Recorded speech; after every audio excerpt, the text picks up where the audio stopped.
اللہ وبرکاتہ۔ الحمدللہ الحمدللہ رب العالمین،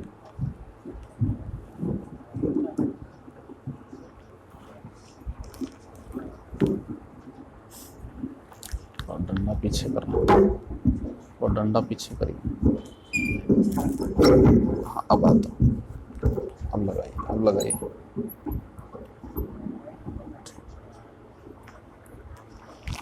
السلام علیکم ورحمۃ اللہ وبرکاتہ۔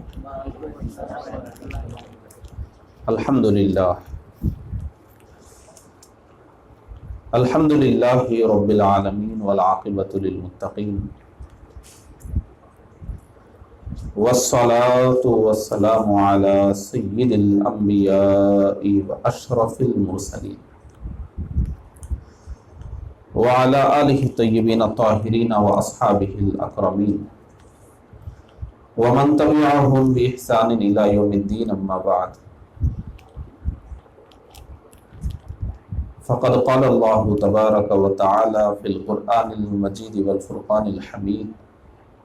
اعوذ باللہ من الشیطان الرجیم، بسم اللہ الرحمن الرحیم،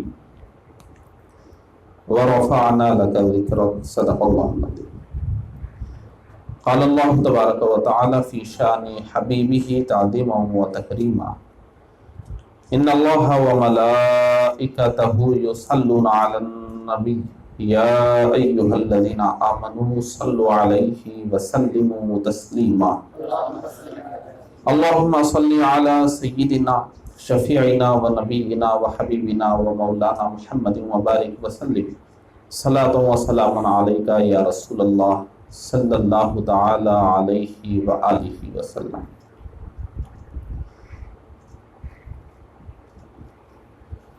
معزز حاضرین اکرام،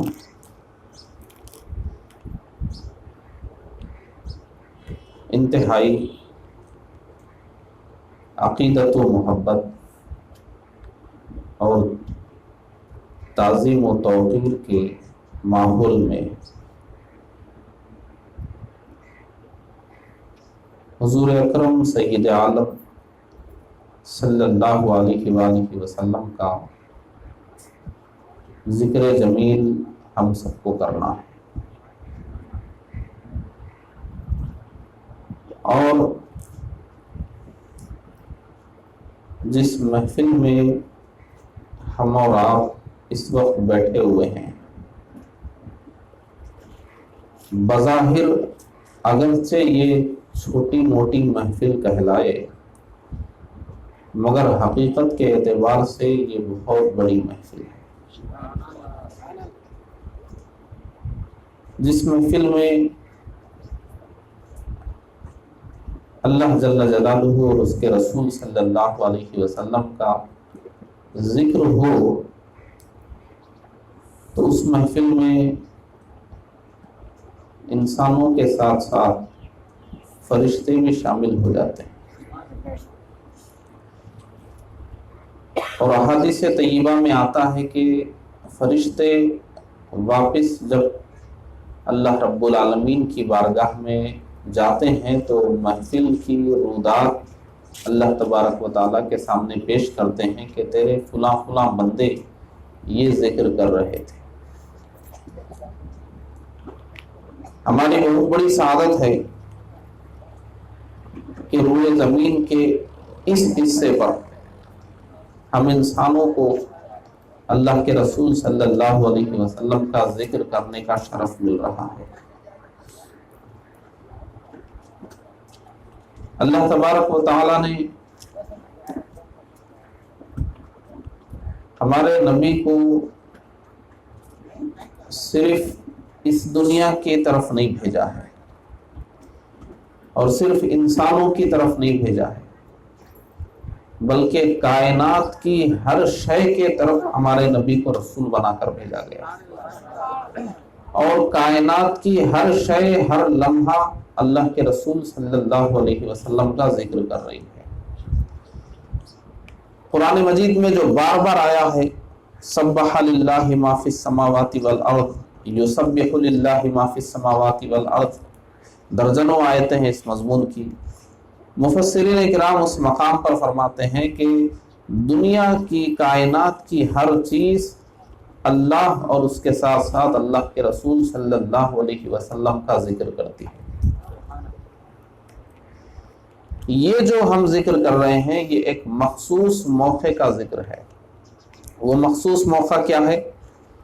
ہمارے نبی کی ولادت جسمانی،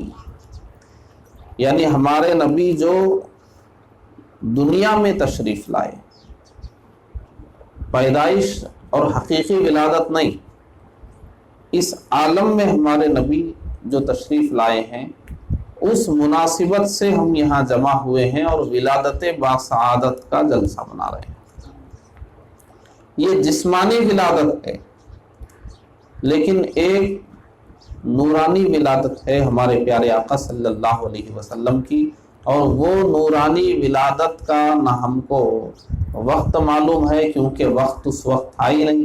نہ دن معلوم ہے کیونکہ دن بھی اس وقت نہیں تھا، اور اس وقت کچھ نہیں تھا سوائے اللہ کی ذات کے، دوسری چیز کوئی تھی تو وہ نور محمدی تھا۔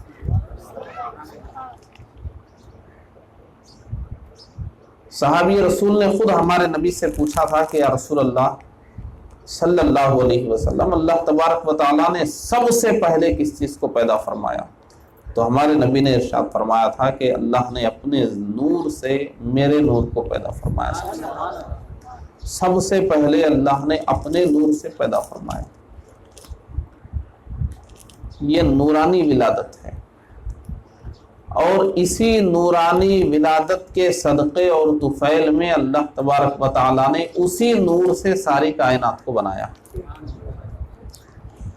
جس طرح مرتبہ وجود میں صرف ایک اللہ کی ذات ہے،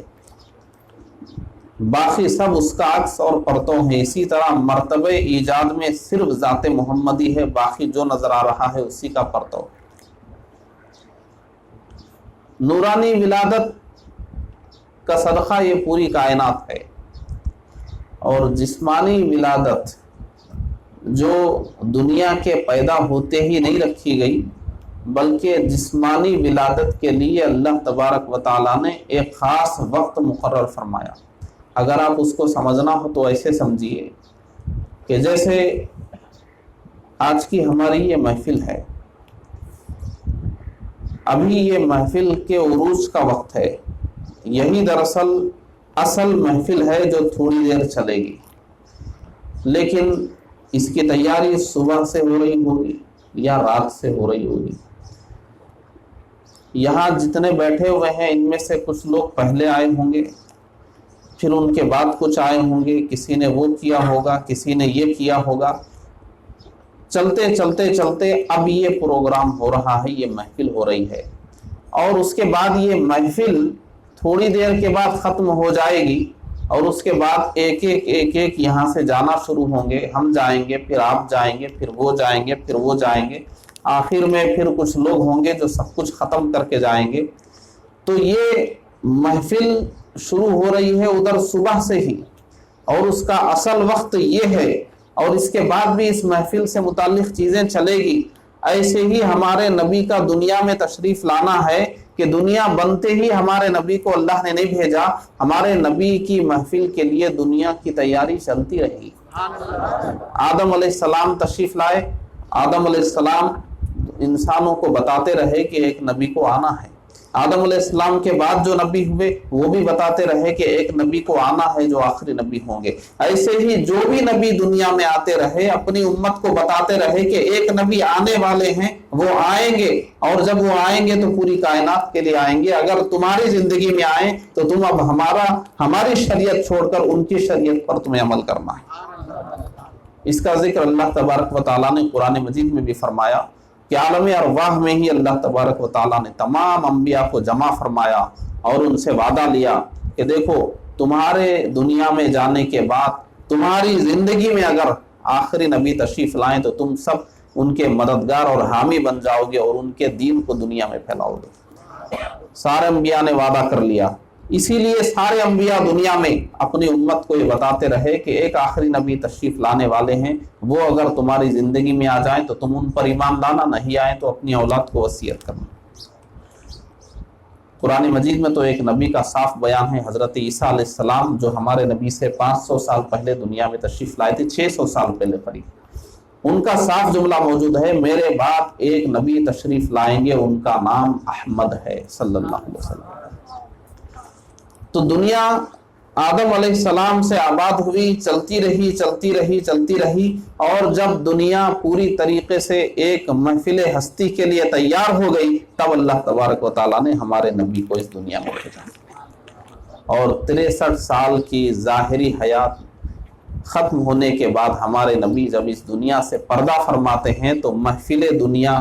کا عروج وہیں ختم ہو گیا، اب دنیا کی محفل ختم ہونے کی طرف جا رہی ہے۔ اسی لیے ہمارے نبی نے فرمایا کہ محدثین فرماتے ہیں کہ آخری نبی کی دنیا میں آمد یہ قیامت کی پہلی نشانی ہے کہ آخری نبی آ گئے، اب کوئی نبی آنے والے نہیں ہیں، اب قیامت کی تیاری ہے دنیا میں۔ تو ہمارے نبی آ کر دنیا سے کیا تشریف لے گئے؟ محفل دنیا کا عروج ختم ہو گیا، اب جو بھی محفل دنیا چل رہی ہے وہ ختم ہونے کے لیے چل رہی ہے، ایک ایک کو یہاں سے جانا ہے، ختم ہونا ہے۔ تو ہمارے نبی دنیا میں جو جسمانی ولادت کے ساتھ تشریف لائے، دنیا جب بنی، آدم علیہ السلام جب تشریف لائے، اور صبح قیامت کا جو آخری انسان ہوگا، آدم علیہ السلام سے لے کر صبح قیامت تک کے انسانوں کی اس پوری دنیا کی محفل کو آپ ملائیے، تو اس پوری دنیا کی زندگی میں دنیا کا سب سے بہترین دور، دنیا کا اصلی مقصد کا دور، عروج کا دور، دنیا کی جوانی کا دور، وہ سارا ہمارے نبی کی 63 سال کی زندگی کا دور ہے۔ ختم ہو گئی دنیا اس کے بعد، اب دنیا جانے والی ہے، دنیا کا اصل دور ختم ہو گیا، وہ ہمارے نبی کا 63 سال کا دور تھا۔ اور اللہ تبارک و تعالیٰ نے ہمارے نبی کے اس 63 سال دور کے لیے، معلوم ہے ہمارے نبی کے ساتھ جن لوگوں کو اللہ نے چنا، وہ آدم علیہ السلام سے لے کر صبح قیامت تک جتنے انسان آنے والے تھے، ان سب میں جو بہترین انسان تھے انہیں ہمارے نبی کے صحابہ کے لیے اللہ نے چن لیا تھا، اور وہ بہترین انسانوں کو پوری دنیا سے نکال کر ہمارے نبی کے دور کے لیے اللہ نے خاص کر لیا تھا، اور وہ بہترین انسان تھے جو ہمارے نبی کے دور میں مسلمانوں کی شکل میں، صحابہ کی شکل میں دیے گئے۔ تو ہمارے نبی جو دنیا میں 63 سال کے لیے تشریف لائے، دراصل وہی 63 سال اس دنیا کے اصل مدت ہے، باقی تو اس سے پہلے اس کی تیاری ہے، اس کے بعد یا اس کا اختتام ہو رہا ہے۔ تو ہماری یہ کتنی بڑی سعادت ہے کہ ہم دنیا میں آئے ہیں دراصل ہمارے نبی کی امت میں اضافہ کرنے کے لیے، اور ہمارے نبی کے ذکر کے ذریعے اپنے آپ کو مشرف کرنے کے لیے۔ یہی وجہ ہے، آپ دیکھیے آج روئے زمین کے اس حصے پر ہم ہمارے نبی کا ذکر کر رہے ہیں، اور اس سے متصل کوئی علاقہ ہوگا وہاں کوئی انسان نہیں کر رہے ہوں گے، اور کوئی جگہ ہوگی کوئی انسان نہیں کر رہے ہوں گے۔ دنیا میں مختلف مذہب کے لوگ ہیں، ہر مذہب والا تو کرتا نہیں، خود کلمہ پڑھنے والوں میں سب نہیں کرتے، جن کو شرف ملتا ہے وہ کرتے ہیں، لیکن اللہ تبارک و تعالیٰ نے ہمارے نبی کو وہ شان عطا فرمائی ہے کہ ہمارے نبی کو اللہ نے پوری دنیا کی طرف بھیجا، دنیا کے تمام انسانوں کے لیے بھیجا۔ تو قیامت سے پہلے ایک وقت اللہ تبارک و تعالیٰ ایسا لائے گا کہ روئے زمین پر رہنے والا ہر انسان ہمارے نبی پر ایمان لائے گا اور ہمارے نبی کی شان بیان کرے گا۔ اور وہ زمانہ کب ہوگا؟ وہ حضرت عیسیٰ علیہ السلام اور امام مہدی کی آمد کا زمانہ ہوگا۔ اس وقت ایک وقت ایسا آئے گا، کیونکہ ہمارے نبی کو اللہ نے پورے انسانوں کی طرف بھیجا ہے، تو ایک وقت دنیا میں ایسا آئے گا کہ دنیا کے تمام انسانوں کو ہمارے نبی کے جھنڈے تلے آنا ہے، ہمارے نبی کے دین میں آنا ہے، اور ہمارے نبی کی شان بیان کرنا ہے۔ اس وقت جتنے ہوں گے سب مومن ہوں گے اور سب اہل سنت و جماعت ہوں گے، کوئی گمراہ نہیں ہوگا، اس وقت کوئی کافر نہیں ہوگا، جو ہوگا وہ نبی کا سچا غلام ہوگا، اور پوری روئے زمین پر ہر جگہ وہ وقت آئے گا کہ نبی کا ذکر تمام انسان کریں گے۔ جب یہ ہو جائے گا اس کے بعد دنیا فنا کر دی جائے گی۔ آپ اندازہ کیجئے آدم علیہ السلام کے زمانے سے نبی کا ذکر ہو رہا ہے، کچھ انسان کر رہے ہیں، کچھ انسان نہیں کر رہے ہیں، کچھ انسان کر رہے ہیں، کچھ انسان نہیں کر رہے ہیں، لیکن جب دنیا ختم کرنا ہوگا تو اللہ تبارک و تعالیٰ پوری دنیا کو ایسا بنا دے گا کہ ایک بار پوری دنیا ہمارے نبی کی تعریف بیان کر دے گی. اب اس کے بعد بچے گا ہی کیا دنیا میں؟ سب نے اللہ کی تعریف بیان کر لی، سب نے نبی کی تعریف بیان کر لی. اب دنیا کو سمیٹنے کا وقت آ گیا اور دنیا ختم. کیا ہے یہ دنیا؟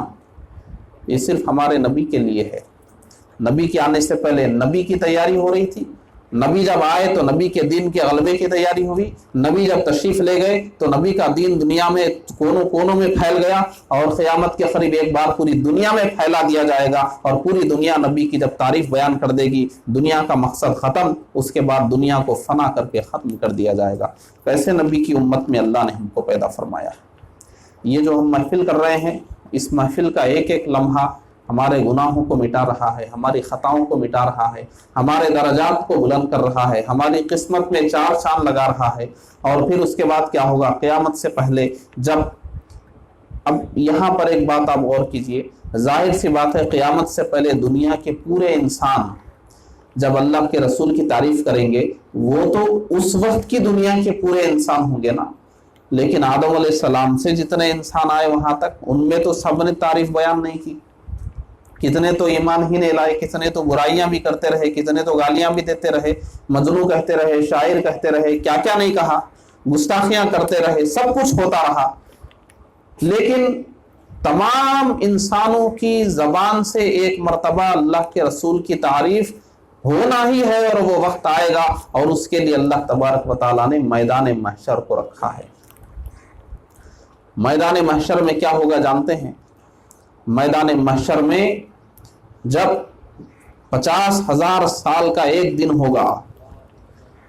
اور انسان بھٹک رہے ہوں گے کہ کرنا کیا ہے، جانا کدھر ہے، ہونا کیا ہے، پیاس میں بھوک میں تڑپ رہے ہیں، پسینے میں ڈبکیاں کھا رہے ہیں، ہر کوئی اپنے اعمال کے حساب سے عذاب میں مبتلا ہے ایک طرح سے، اور قریب آدھا دن گزر جائے گا. انسان بے چین ہو جائیں گے، سارے مل کر مشورہ کریں گے کہ حساب کتاب شروع ہونا چاہیے، کچھ تو فیصلہ ہو، ہمیں جہنم میں ڈال دیا جائے لیکن فیصلہ تو ہو، یہ کب تک بھٹکتے رہیں گے. سارے لوگ مل کر آدم علیہ السلام کے پاس جائیں گے. وہ طویل حدیث ہے. آخر میں ہر جگہ سے مایوس ہو کر ہمارے نبی کی بارگاہ میں آئیں گے اور ہمارے نبی جب سفارش فرما کر حساب و کتاب شروع فرمائیں گے اور جب اعلان ہوگا کہ اب انسانوں کا حساب و کتاب شروع ہوا چاہتا ہے اور یہ نبی آخر الزمان محمد عربی صلی اللہ علیہ وسلم کی سفارش پر یہ انتظار ختم کیا جا رہا ہے اور حساب شروع ہونے کا جب اعلان ہوگا تو ہر انسان اتنی راحت محسوس کرے گا پوری دیر کے لیے کہ دنیا کا ہر انسان اس وقت ہمارے نبی کی تعریف بیان کرے گا. اسی کو کہتے ہیں لواء الحمد، مقام محمود، کہ قیامت کے دن ہر انسان ہمارے نبی کی تعریف بیان کر رہا ہے. آدم علیہ السلام سے لے کر صبح قیامت تک، چاہے وہ مومن ہو، کافر ہو، مشرک ہو، کچھ بھی ہو، محشر کے دن دنیا میں آ کر جانے والا ہر انسان ہمارے نبی کی تعریف بیان کر دے گا. جب ہر انسان نے تعریف بیان کر دی دنیا میں، جب دنیا کے تمام انسانوں نے کر دی، دنیا ختم. ایسے ہی محشر میں تمام انسانوں نے کر دی، اب محشر بھی ختم ہو جائے گا. جلدی جلدی جو بھی حساب ہونا ہو، جس کا جو فیصلہ ہونا ہو جائے گا. اسی لیے علماء نے فرمایا ایسا معلوم ہوتا ہے کہ محشر بھی جو قائم ہوا ہے وہ انسانوں کی زبان سے ہمارے نبی کی تعریف بلند کرنے کے لیے قائم ہوا. دنیا میں ہمارے نبی کی یہ تعریف، آخرت میں محشر میں تمام انسانوں کی زبان سے یہ تعریف. اللہ تبارک و تعالی چاہتا یہ ہے کہ ہمارے نبی کا ذکر اتنا بلند ہو کہ کائنات کی ہر شے ہمارے نبی کی تعریف بیان کرے. اور ہر شے تو بیان کر رہی ہے، نہ کرنے والے دو ہی ہیں، جن ہے یا انسان ہے. فرشتوں میں کوئی ایسا نہیں جو نبی کا ذکر نہیں کرتا، انسان اور جن کے علاوہ مخلوقات میں کوئی ایسا نہیں جو ذکر نہیں کرتا. انسانوں اور جنوں میں ہی سرکش ہیں جو نبی پر ایمان نہیں لاتے یا نبی کا ذکر نہیں کرتے. ان کا بھی بندوبست اللہ نے روز محشر ایسا فرمایا، جب کائنات کی ہر شے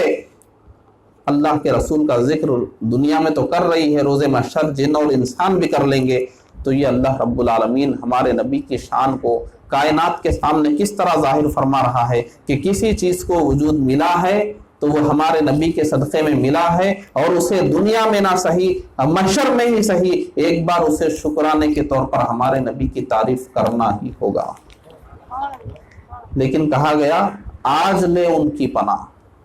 آج مدد مانگ ان سے، کل نہ مانیں گے محشر میں اگر مان گیا۔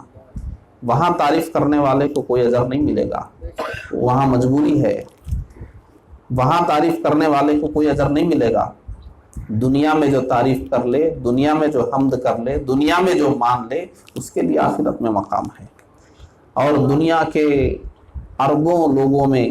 اللہ تبارک و تعالیٰ نے ہم کو وہ شرف بخشا ہے کہ ہم ہمارے نبی پر ایمان بھی لا رہے ہیں، درود و سلام بھی پڑھ رہے ہیں، ہمارے نبی کو نور مان رہے ہیں، ہمارے نبی کا علم غیب مان رہے ہیں، ہمارے نبی کا ہر مقام تسلیم کر رہے ہیں، اور آج ولادت شریف کی محفل بھی کر رہے ہیں۔ اللہ تبارک و تعالیٰ آئندہ بھی ہمیں ہمارے نبی کی محفلیں سجانے اور ہمارے نبی کے ذکر کو بلند کر کے اپنی قسمت کو بلند کرنے کی توفیق عطا فرمائے۔ یہ ہمارے لیے بہت بڑا شرف ہے، اور یقین مانیں پچھلی امتیں جو دنیا میں آ کر ہم سے زیادہ محنت کر کے، ہم سے زیادہ عبادت کر کے، ہم سے زیادہ قربانیاں دے کر گئی، اللہ تبارک و تعالیٰ ان سے اونچا مقام ہم لوگوں کو عطا فرمایا، جبکہ ہمارا کام بھی ہلکا ہے، وقت بھی تھوڑا ہے۔ پچھلی امتوں کو ٹائم بھی زیادہ تھا، عمریں بھی زیادہ تھی، عبادت بھی بہت مشکل تھی ان کے لیے، احکام بھی بہت سخت تھے، اور ثواب بھی اتنا نہیں تھا۔ لیکن یہ ہمارا جو دور ہے، اللہ نے دنیا کی تھوڑی سی 60-70 سال کی زندگی ہمیں عطا فرمائی، شریعت آسان عطا فرمائی، اور عبادتیں ہم کو آسان عطا فرمائی، اور مقام ان سب سے بلند عطا فرمایا۔ جانتے ہیں اس کی وجہ کیا ہے؟ اس کی وجہ صرف ایک چیز ہے کہ ہم ایسے نبی کی امت ہیں جو نبی الانبیاء ہیں، جو تمام انبیاء کے سردار ہیں، خاتم النبیین ہیں۔ محض ان کے زمانے رسالت میں پیدا ہو جانے کی وجہ سے اللہ نے ہمیں اتنا ثواب عطا فرمایا، مقام عطا فرمایا، کہ ہم سے پہلے آنے والے روز محشر پیچھے کی صفوں میں کھڑے ہوں گے، اور ہم بعد میں آ کر روز محشر جنتیوں کی سامنے کی صفوں میں کھڑے ہوں گے۔ ہم سے پہلے جو آ کر گئے وہ بعد میں جنت میں جائیں گے، ہم بعد میں آنے والوں کو اللہ تبارک و تعالیٰ پہلے جنت میں داخلہ نصیب فرمائے گا۔ وجہ ہمارا اور آپ کا کوئی ذاتی عمل نہیں، صرف اللہ نے جو ہمیں امت محمدیہ کے لیے چن لیا، اس امت میں پیدا فرما دیا، نبی کے زمانے رسالت میں پیدا فرما دیا، بس یہی اللہ کا انتخاب اور اللہ کا فضل ہمارے اوپر ایسا ہو گیا کہ ہم ساری زندگی اگر اس کا شکر ادا کریں تو بھی ادا نہیں ہونے والا ہے۔ ہمیں غفلت کی زندگی نہیں گزارنا چاہیے۔ آپ کا کوئی دن اللہ کے ذکر سے خالی نہیں ہونا چاہیے، نبی پر درود و سلام سے خالی نہیں ہونا چاہیے، کوئی دن نبی کو یاد کیے بغیر نہیں گزرنا چاہیے۔ آپ نبی کو کب یاد رکھیں گے جانتے ہیں؟ آپ ایمان کی دولت کتنی بڑی ہے اگر یہ احساس کر لیں گے، اور دیکھ لیں گے کہ اس روئے زمین پر ہمارے نبی اس روئے زمین پر تشریف نہیں لائے۔ ہمارے نبی تو عرب میں تشریف لائے، لیکن ہمارے نبی جو عرب میں 1400 سال پہلے تشریف لائے، ان کے تشریف لانے کی وجہ سے آج ہم یہاں اللہ کے علاوہ کسی اور کی عبادت نہیں کر رہے ہیں، اللہ کی عبادت کر رہے ہیں۔ اتنی دور پیدا ہونے کے بعد، اتنی صدیوں کے بعد پیدا ہونے کے بعد بھی ہم اللہ کی عبادت کر رہے ہیں، یہ ہمارے نبی کی آمد کا صدقہ ہے۔ یہ احساس آپ کریں گے تو کبھی نبی کو نہیں بھولیں گے، اور نبی کو بھولنے کی کوئی بات بنتی بھی نہیں ہے، اس لیے کہ ایمان محبت رسول کا نام ہے، اور آدمی جس سے محبت کرتا ہے اس کو نیند میں بھی نہیں بھولتا۔ آدمی جس سے محبت کرتا ہے ان کو کبھی نہیں بھولتا، اور ایمان کیا ہے؟ نبی سے محبت رکھنے کا ہی نام ہے۔ ہمارے نبی کو اتنا اونچا مقام اللہ نے دیا ہے کہ ہمیں ہر وقت ہمارے ذہن میں یہ ہونا چاہیے، میرے سینے میں جو ایمان کی دولت ہے جس کی وجہ سے میرا مقام بلند ہوا ہے، وہ میرے نبی کے بلند مقام کا ایک صدقہ ہے۔ ایک مسلمان نبی کو بھول کر زندگی نہیں گزار سکتا۔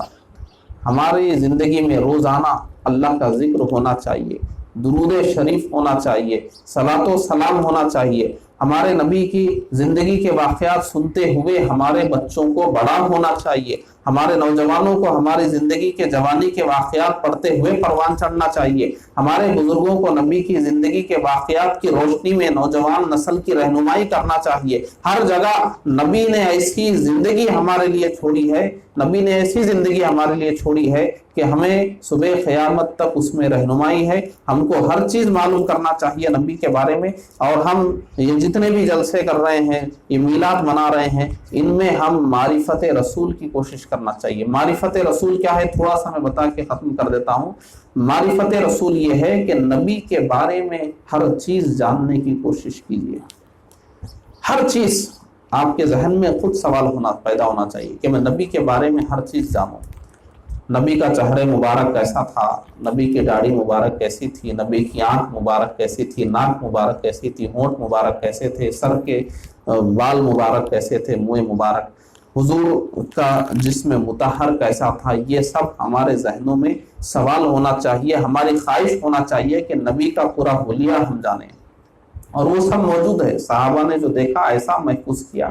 کہ آج بھی کوئی شخص اگر یہ چاہے کہ میں تو نبی کے دور میں نہیں تھا لیکن میرے لیے نبی کیسے تھے جاننے کی صورت کیا ہے، تو صحابہ نے ایسا نبی کا حلیہ بتا دیا ہے، ایسا بتا دیا ہے۔ جب آپ ہمارے محدثین کی کتابوں کی روشنی میں اس کو پڑھیں گے اور اس کے بعد ایک ذہن میں خاکہ ترتیب دیں گے اور تصور کریں گے کہ آنکھیں ایسی ہو، ناک ایسی ہو، ہونٹ ایسے ہو، پیشانی ایسی ہو، گال مبارک ایسے ہوں، تھوڑی ایسی ہو، زلف مبارک ایسے ہوں، تو پھر کیا چہرہ بنے گا۔ جب اپنے ذہن میں آپ ترتیب دینے کے لیے کوشش کریں گے اور تڑپ ہوگی آپ کے اندر، اتنی تڑپ ہوگی کہ اس تڑپ میں آپ درود و سلام کی کثرت کریں گے، تو زندگی میں ہو سکتا ہے کوئی رات ایسی بھی آ جائے کہ خواب میں رسول کا دیدار نصیب۔ نعرہ تکبیر، نعرہ تکبیر، نعرہ رسالت، یا رسول اللہ۔ ہر مسلمان کے دل میں یہ تڑپ ہونا چاہیے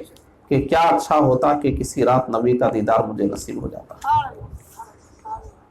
یہ حلیے کیوں جمع کیے گئے ہیں سیرت کی کتابوں میں، عقیدے کی کتابوں میں، ایمان کی کتابوں میں؟ صحابہ کیوں نبی کا حلیہ بیان کرتے ہیں؟ انہیں معلوم تھا کہ ہمارے بعد آنے والوں کی بھی تڑپ ہوگی نبی کو دیکھنے کی، وہ دیکھ نہ سکے تو کم از کم یہ جان کر تو ان کو تسلی ہو کہ نبی کی آنکھ مبارک ایسی تھی۔ نبی کی آنکھ مبارک کے بارے میں معلوم ہے، صحابہ کرام فرماتے ہیں نبی کی آنکھ مبارک میں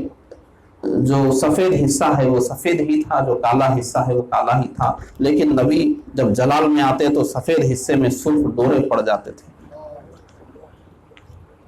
جلال میں آتے تو سرخ ڈورے پڑ جاتے تھے۔ اور نبی کے دانت مبارک میں درمیان میں، دو دانتوں کے درمیان میں تھوڑی سی جگہ خالی تھی، نبی مسکراتے تو اس میں سے نور کی کرنیں پھوٹتی تھی۔ نبی مبارک جب اپنے منہ مبارک کو جب تیل لگاتے تو وہ ذرا قریب چپکے ہوئے ہوتے، اور وہ کانوں کے آدھے کانوں تک آتے، جب تیل مبارک نہیں ہوتا تو اور نیچے تک وہ ڈھلکے ہوئے ہوتے، گھنگریالے قسم کے تھے۔ یہ سارے حلیے نبی کے اس طریقے سے صحابہ نے بیان کیے ہیں کہ اگر محبت رسول جب دلوں میں کروٹ لے تو ایک مسلمان کو یہ جاننے کی تڑپ ہوتی ہے کہ نبی کیسے تھے۔ تو اسی لیے مدارج النبوہ جیسی کتابوں میں، مواہب لدنیہ جیسی کتابوں میں، ہمارے اکابر نے کتابوں میں محبت والوں کی تسکین کے لیے ہمارے نبی کے جو سراپا کو بیان کیا ہے، وہ ایسا سراپا انہوں نے بیان کیا کہ ایک شعر میں اگر وہ میں آپ کے سامنے عرض کروں تو اللہ کی سرتابہ قدم شان ہے یہ، انسان نہیں انسان وہ انسان ہے یہ، قرآن تو ایمان بتاتا ہے انہیں اور ایمان یہ کہتا ہے میری جان ہے یہ۔ جب نبی کا سراپا ہماری آنکھوں کے سامنے ہوگا تو ہماری محبت کا کیا عروج ہوگا، اور محبت جتنی مضبوط ہوگی ایمان اتنا مضبوط ہوگا۔ تو ہمارے دلوں میں محبت رسول کا سچا جذبہ ہونا چاہیے، نبی کی یاد کبھی ہمارے ذہنوں سے دور نہیں ہونا چاہیے۔ ہمارے اڑتے بیٹھتے چلتے پھرتے ہمیں اللہ اس کے رسول کے ذکر کو ایسا شامل رکھنا چاہیے کہ ہماری زندگی کا مقصد صرف یہی ہے اللہ اور اس کے رسول۔ اور ہم انسانوں کا تعلق، بہت ذمہ داری سے عرض کر رہا ہوں، ہم انسانوں کا تعلق اللہ سے زیادہ اللہ کے رسول سے ہے، کیونکہ ہم انسان ہیں۔ اور اللہ تبارک و تعالیٰ نے یہ شفا شریف میں خود یہ بات لکھی ہوئی ہے کہ انسانوں کے لیے اللہ کی اطاعت ممکن ہی نہیں تھی، کیونکہ انسان اللہ کا کلام سن ہی نہیں سکتے تھے۔ اطاعت کس کو کہتے ہیں؟ کسی کی بات سن کر اس پر عمل کرنا۔ انسانوں میں طاقت ہی نہیں تھی کہ اللہ کا کلام سنیں اور اس کی اطاعت کر سکیں، تو اللہ نے ہمارے رسول کو انسانی شکل میں بھیجا کہ انسانوں کو اللہ کا حکم سنائے۔ تو نبی نے انسانوں کو اللہ کا حکم سنایا، تو انسانوں نے نبی کے بتائے ہوئے حکم پر جب عمل کیا تو وہ نبی کی اطاعت کر کے اللہ کی اطاعت کرنے والے بنے۔ اسی لیے شفا شریف میں فرمایا گیا کہ اللہ نے قرآن میں فرمایا من یطع الرسول فقد اطاع اللہ، جس نے رسول کی اطاعت کر لی گویا اس نے اللہ کی اطاعت کر لی۔ آپ کیا اللہ کی اطاعت کریں گے؟ آپ کو کیا معلوم اللہ کا حکم کیا ہے؟ کیا آپ نے سنا ہے اللہ کا حکم؟ نبی آپ سے بیان کرتے ہیں تو وہ نبی کے بیان کرنے پر آپ نے عمل کیا، اللہ سے تو آپ نے نہیں سنا، تو بس نبی کی بات مان لیجئے، گویا آپ نے اللہ کی بات مان لی۔ تو شفا شریف میں بیان کیا گیا انسانوں کے لیے ممکن ہی نہیں تھا کہ وہ اللہ کی اطاعت کر سکیں، اسی لیے اللہ نے نبی کو انسانی شکل میں بھیجا کہ انسانی شکل میں آئیں گے تو انسان ان سے ہدایت لے سکیں گے، حکم لے سکیں گے، پھر وہ اللہ کی اطاعت کر سکیں گے۔ تو ہمارے نبی انسانوں کی شکل میں تشریف لائے، ہم انسانوں کی بھلائی کے لیے، ہم انسانوں کی بھلائی کے لیے انسانی شکل میں تشریف لائے۔ تو آج ہم یہ جو ولادت منا رہے ہیں، ہمارے نبی کی نورانی ولادت تو ہم نہیں جانتے، وہ متشابہات میں سے ہے، اس کی کیفیت ہی ہم کو نہیں معلوم۔ ہمارے علماء نے لکھا کہ وہ کیفیت ہم سمجھ ہی نہیں سکتے کہ اللہ کے نور سے نبی کا نور کیسے بنا، وہ ہم سمجھ ہی نہیں سکتے۔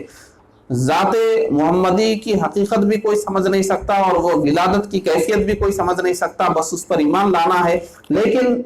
انسانی شکل میں جو دنیا میں تشریف لائے، ہم انسانوں کی ہدایت کے لیے، تو ہم انسانوں کو بس اتنا سمجھ میں آتا ہے کہ انسانی ولادت، اور یہ انسانی ولادت بھی ہماری سمجھ سے باہر ہے۔ چند منٹوں میں بات ختم کروں گا۔ انسانی ولادت بھی ہماری سمجھ سے اس لیے باہر ہے کہ ہمارے نبی خود فرماتے ہیں کہ کوئی بھی بچہ جب پیدا ہوتا ہے تو وہ روتا ہے۔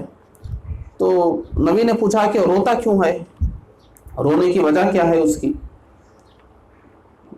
تو صحابہ نے کہا کہ اللہ اس کے رسول بہتر جانتے ہیں کیوں روتا ہے۔ تو اللہ کے رسول نے فرمایا وہ اس لیے روتا ہے کہ وہ پیدا ہوتے ہی شیطان اس کو کچوکے لگاتا ہے کہ مجھے پہچان لے، اب میرا سابقہ پڑھتا رہے گا تجھے، اسے تکلیف ہوتی ہے تو وہ روتا ہے۔ لوگ بہت وجوہات بتاتے ہیں، گرمی سے سردی کے ماحول میں آیا، یا عالم تبدیل ہوا، تھوڑا موسم مناسب نہیں ہوا، جو بھی بتا لیں، لیکن ہمارے نبی نے جو اصل وجہ بتا دی ہے، جو باطنی جو اصل وجہ ہے، وہ شیطان کی وہ حرکت ہے کہ شیطان کچوکے لگاتا ہے اور اس سے تکلیف ہوتی ہے، بچہ روتا ہے۔ انگلی سے ایسے کچوکا لگایا جائے، اس کو بولتے ہیں ایسے کرنے کو۔ آپ دیکھیے ہمارے نبی کی جو دنیا میں ولادت ہوئی ہے، ہمارے نبی دنیا میں آنے کے بعد رو نہیں رہے ہیں، سجدے میں جا رہے ہیں، ربی حبلی امتی فرما رہے ہیں، سجدے میں جا رہے ہیں، ربی حبلی امتی فرما رہے ہیں، اور اشہد ان لا الہ الا اللہ وَأَنِّي مُحَمَّدٌ عَبْدُهُ وَرَسُولُهُ فرما رہے ہیں، میں گواہی دیتا ہوں کہ اللہ کے سوا کوئی معبود نہیں اور میں اللہ کا بندہ اور اس کا رسول ہوں۔ اور جب یہ شہادت ادا کر رہے ہیں تو اپنی انگلی سے اشارہ بھی فرما رہے ہیں۔ نبی کی ولادت بھی عام انسانوں کی ولادت کی طرح ہم کو سمجھ میں نہیں آتی۔ نبی دنیا میں تشریف لاتے ہی سجدہ فرما رہے ہیں، ربی حبلی امتی فرما رہے ہیں کہ میری امت میرے حوالے کر دے، شہادتین ادا فرما رہے ہیں، اور شہادتین میں بھی یہ شہادت کی انگلی کو بلند فرما رہے ہیں۔ اور یہ شہادت کی انگلی تو اتنا بڑا کام کرتی ہے، بہت مزیدار بات ہے کہ یہ جو شہادت کی انگلی ہے یہ شیطان کو تکلیف دیتی ہے، اور اسی لیے اس کو سبابہ بولتے ہیں عربی زبان میں، تکلیف دینے والی انگلی۔ جب بندہ اشہد ان لا الہ الا اللہ کہتا ہے، تو جب لا الہ بول رہا ہوتا ہے تو اس کی زبان سے معبود کی نفی ہوتی ہے کہ کوئی معبود نہیں ہے، اگرچہ آگے بولنے والا ہے اللہ کے سوا، لیکن اس لمحے تو وہ نہیں بول رہا ہے تو انگلی اشارہ کرتی ہے اس لمحے کے لیے کہ بھئی ایک ہے، اور جب زبان بولنے کے لیے آ جاتی ہے تو اسے گرا دیا جاتا ہے، اب بولنے کی ضرورت نہیں ہے۔ اور یہ جب انگلی اڑتی ہے تو شیطان کو جا کر سیدھے لگتی ہے، توحید کا یہ اشارہ اور اعلان ہوتا ہے۔ انسان کو تو ایک بار شیطان نے لگایا، انسان ساری زندگی نماز میں لگاتا رہتا ہے۔ ہر انسان کا معاملہ تو یہ ہو رہا ہے کہ پیدا ہوا تو شیطان اپنی انگلی سے اسے تکلیف دے رہا ہے، لیکن ہمارے نبی پیدا ہوئے، شہادتیں ادا کر رہے ہیں تو شیطان کو زحمت ہو رہی ہے۔ اور مواہب لدنیہ میں امام قسطلانی نے فرمایا کہ جب بچے پیدا ہوتے ہیں تو ایک عمر کے بعد ان کو اللہ عقل عطا فرماتا ہے، لیکن ہمارے نبی دنیا میں کامل عقل کے ساتھ تشریف لائے، پیدائش سے ہی کامل عقل کے ساتھ تشریف لائے۔ اسی لیے ہمارے نبی کے بچپن میں آپ کو کوئی واقعہ ایسا نہیں ملے گا کہ عام بچوں کی طرح نبی نے کوئی کام کیا ہو، یا ضروریات سے فارغ ہونے کے معاملات کپڑوں میں ہو گئے ہوں یا بستر میں ہو گئے ہوں، ایسا کوئی واقعہ نبی کے بچپن میں آپ کو نہیں ملے گا۔ اوقات مقرر تھے، اپنے وقت سے سب کام ہوتا تھا، دودھ نوش فرماتے تو اس کے اوقات تھے، سوتے تو اس کے اوقات تھے، جاگتے تو اس کے اوقات تھے، ضروریات سے فارغ ہوتے اس کے اوقات تھے، جیسے ہمارے اور آپ کے اوقات بنے ہوئے ہیں۔ ایک عقلمند شخص جس طرح اپنے کاموں کو ایک وقت سے کرتا ہے، ایک طریقے سے کرتا ہے، ہمارے نبی پیدائش سے ہی اسی انداز میں سارے کام کرتے تھے۔ اسی لیے امام قسطلانی نے فرمایا کہ کامل عقل دے کر اللہ نے بھیجا ہے۔ تو ہمارے نبی کی جسمانی ولادت بھی ایسی نرالی ہے، تو جن کی نورانی ولادت کا کوئی تصور نہ کر سکتا ہو، جن کی جسمانی ولادت اتنے نرالے انداز کی ہو، تو پھر دنیا ان کا میلاد کیوں نہیں منائے، ان کی ولادت کی محفل کیوں نہیں بنائے؟ ہم ایسے نبی کی امت میں آئیں اور ولادت کی محفل نہ منائیں تو یہ ہماری بہت بد نصیبی ہوگی۔ ہمارے نبی کا ذکر تو بلند ہو رہا ہے، ہوگا، بلند ہوتا رہے گا، لیکن بلند کرنے والوں کی فہرست میں ہم اپنا نام لکھائیں گے تو ہم بلند ہو جائیں گے۔ روز قیامت ہمارا درجہ بلند ہو جائے گا، ہماری زندگی میں 4 سال لگ جائیں گے، ہمارے اجر و ثواب میں اضافہ ہو جائے گا۔ اس لیے یہ محفلیں بظاہر جو ہم کو بہت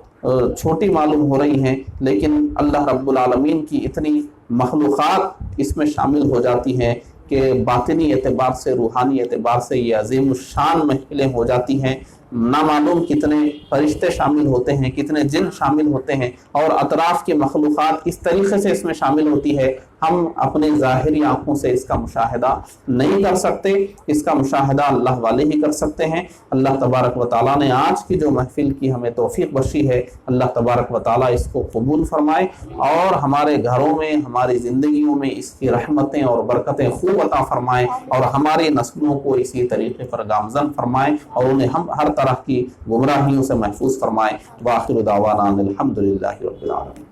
سبحان اللہ، سبحان اللہ۔